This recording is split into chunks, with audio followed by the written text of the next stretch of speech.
Hi, I'm Star Parker, and what you're about to see is a Muslim congresswoman's response to a Christian pastor who recently shared her testimony at the House Budget Committee's hearing on poverty. My name is Latasha Fields. I am the founder of Christian Home Educator Support System in Chicago, Illinois. I want to thank Chairman Yumeth for having me, the Ranking Member Womack, and members of Congress. It's a blessing to be here today. I have been married to Ronald Fields II for 13 and a half years. We are home educators of 4 wonderful children. I have 2 girls, 22 and 3, and 2 boys, 12 and 9. My husband and I are both born and raised in Baton Rouge, Louisiana. I spent 33 years there before I came to move to Chicago, Illinois, 7.5 years ago to expand our evangelistic work. We serve as the overseers and pastors of our Report Ministries and Publication in Chicago. I am also the founder of Christian Home Educator, which is a homeschool academy, and Christian Home Support System, which is our support group. These are evangelistic outreach ministries to serve and support the families of the city of Chicago and surrounding communities. We provide assistance, resources about home education, cooperative educational and recreational resources, curriculum and parental rights issues, and much more. Our mission is to empower parents to take back the responsibility of educating their children.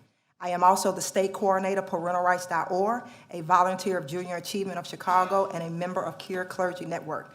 I also have over 19 years of entrepreneur experience, with 14 of those years being consecrated in the real estate industry and several certifications in property management and nonprofit housing. I am also a recent graduate of Trinity Christian College in Palo Heights, Illinois, with a bachelor's degree in business administration with a 4.0 GPA. So let me tell you a little bit about my journey, which is nothing short of the grace of God towards me. My grandmother, who raised me, also raised 9 kids of her own, was a homeowner living in a poor Black, drug-infested community in Baton Rouge, Louisiana. She raised me and my younger sister. My mom was a teenage mom on drugs, in and out of prison. My grandmother was a strong woman, hardworking woman. She showed tough love and had amazing independent work ethics. So I basically grew up in the typical Black stigma community surrounding me: the lack of motivation for education, promiscuous behavior, drugs, crime, and some on welfare. In spite of the circumstances that surrounded my childhood, I was one that often fought against the odds. I had a love for education. I never did drugs and I never committed a crime. But however, I did fall into promiscuous behavior, and at the age of 17, I became a teenage mom. This was the turning point of my life. I will never forget the day that I found that I was pregnant. I went into a Planned Parenthood in my neighborhood. I was devastated, I was frightened, and I was scared, because I was one of those kids that excelled in school, was popular in school, played sports, was on the homecoming court. You name it, I was in it. So basically, I kept myself from the normalized behaviors that plagued the Black community. So becoming pregnant was embarrassing to me. I didn't want to be like the rest. I had always strived to be better. I didn't want to be like the social norm. I didn't want to be another statistic. I didn't want to be the 72% of moms raising a child single. So while waiting for the results of my pregnancy test, I was crying and I was thinking how I had ruined my life. The nurse came back in the room and she told me that I was 3 weeks pregnant, and she consoled me that I had another choice. I had a choice to abort my baby. In that very moment, my life flashed before my eyes, because I had a big decision to make. Do I get rid of my baby and proceed as normal, as though nothing happened, and go back to my family and friends and continue to live out my life? Or do I live the rest of my life knowing I had killed my baby? Do I keep my baby and face the challenges that lie ahead of me and press past the shame, the regret, and the disappointment? I chose the latter. I chose to do what I will always hear my grandmother say: you make your bed hard, you lie in it. Those words rang loud and clear in my heart and mind. Yes, we did this. No one else is responsible for the choice we made. I must take responsibility for my actions and live with it. Live the best possible life I can, give my child the best possible life I can, finish high school, go to college, and make something of myself. I decided, in spite of my teenage pregnancy, that I would continue to press past the popularized social norms of the Black community. I worked hard. I graduated from high school 5 months pregnant. During my teenage years, I worked at Burger King. I was a part of an entrepreneur program that we had. I worked there throughout my high school years, from 15 till I graduated. But I was a mom, so I had to continue working at Burger King to provide for myself and my baby. I lived with my grandmother for several months after I had her, and she encouraged me to get on food stamps, to receive WIC, and to receive child care assistance. During this time, she also helped me to get my first apartment. After about 9 months of renting, the real estate company asked me, did I want to buy a house? I was shocked. I was excited. I went through the first-time home buyers program, and I purchased a 3-bedroom, 1-bath house at 18 years old. After 2 years of being on food stamps, I found myself increasingly growing to hate the program. I felt awful while I was on the program. It was such a level of disrespect and deprivation. I couldn't take it any longer. I removed myself from the food stamp program. But however, due to me working and going to college, I had to remain on child care assistance. After having my baby in 1996, buying my home in 1997, the same real estate company offered me a job. I became a secretary, later a rental assistant manager, and later in December 2005, I became a licensed real estate agent. However, from 1996 to early 2005, I was a single mom, working hard, working 2 jobs sometimes, going to college and maintaining honors. By November 2004, I gave my life to Christ. Met my husband. We got married October 2005. After becoming a Christian, I became an ordained minister. My faith began to challenge and propel me to work for families and kids and tackle the problems that plague the Black communities. I lived it, and I wanted to reverse the plague. I had begun and purposed in my heart that I would become that change and advocate for my family and friends. In 2006, I felt compelled by God to take more responsibility for my daughter's education. I took her out of the public education in the 4th grade, and I wanted to give her a Christian education by homeschooling her. So we did.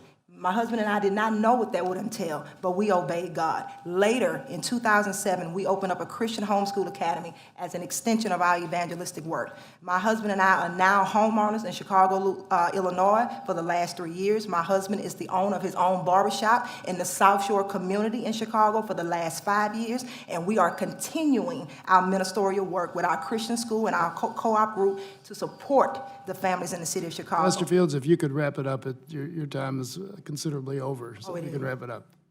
You can make a concluding statement. Oh, wrap it up, okay. And one more point, that we graduated our oldest daughter, she's 22, from being homeschooled all the way to 12th grade.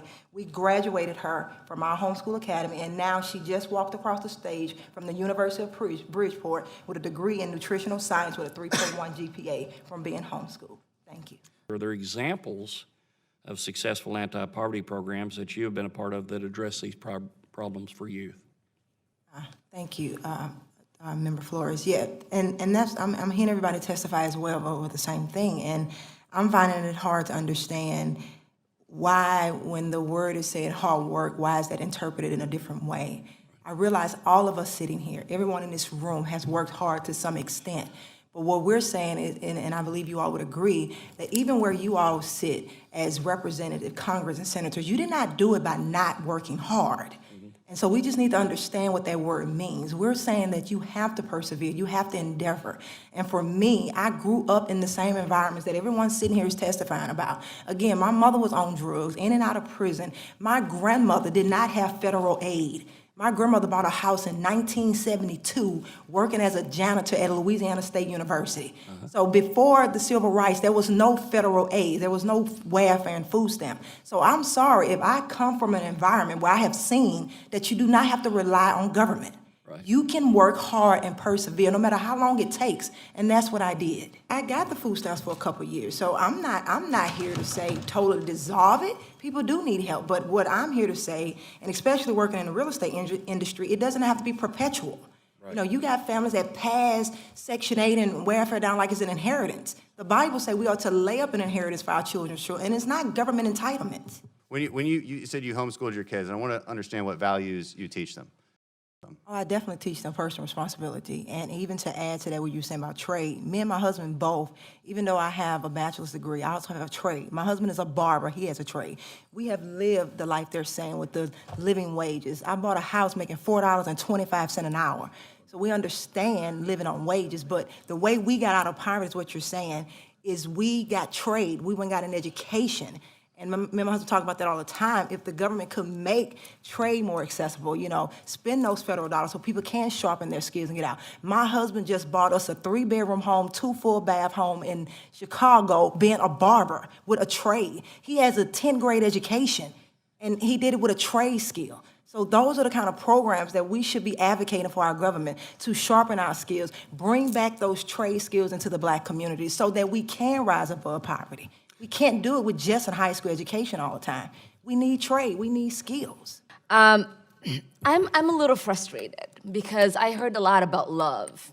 And one thing that I know is it's not because of the lack of love that we're not able to feed our children. It's not because of the lack of love that we are able to house people. It's not the lack of love that we are unable to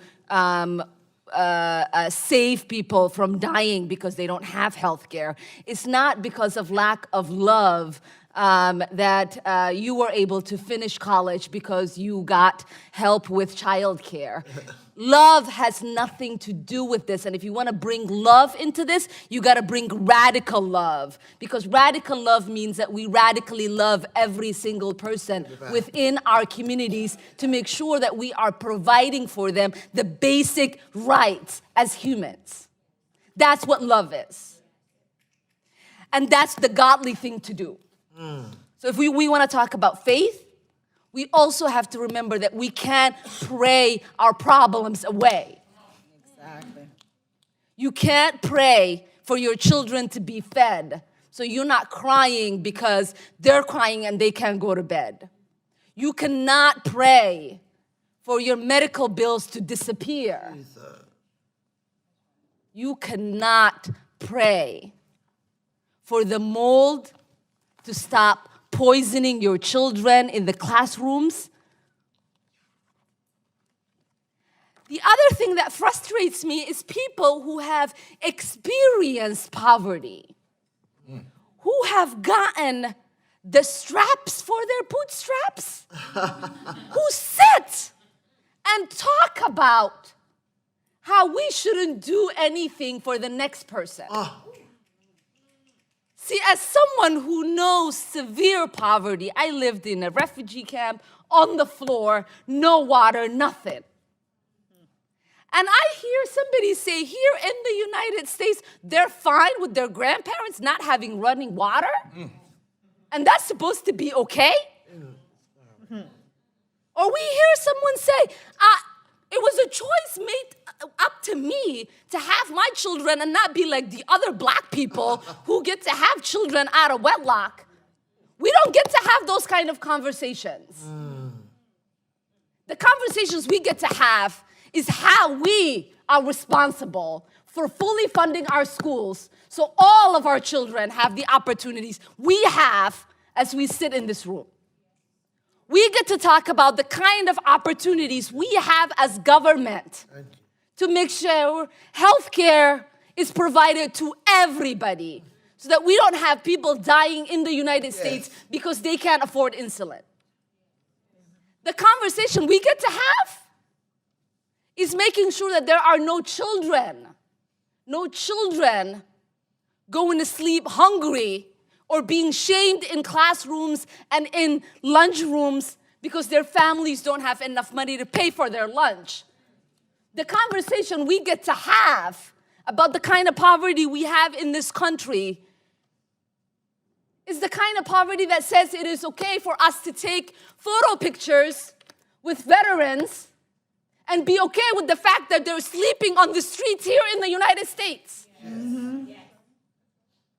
So as an immigrant, as someone who came to this country, hearing about American exceptionalism and prosperity, I am appalled that we get to sit here and have conversations as Americans about being the most charitable country in the world and not being charitable enough to house our homeless, feed our children, care for our veterans. What is charitable about that? So I ask you, the kind of systematic barriers that exist in prosperity, that's the conversation we should be having. And so I want you guys to, for the little bit of time that I have, to talk about the systematic barriers that exist in creating prosperity and what it means for us to remove those so that all of us could have the prosperity that is guaranteed within our Constitution. I want to thank you for your continuous support of CURE, urbancure.org, as we continue to push out messages like the one you just heard so that we can build an alternative voice to the left here in Washington, D.C.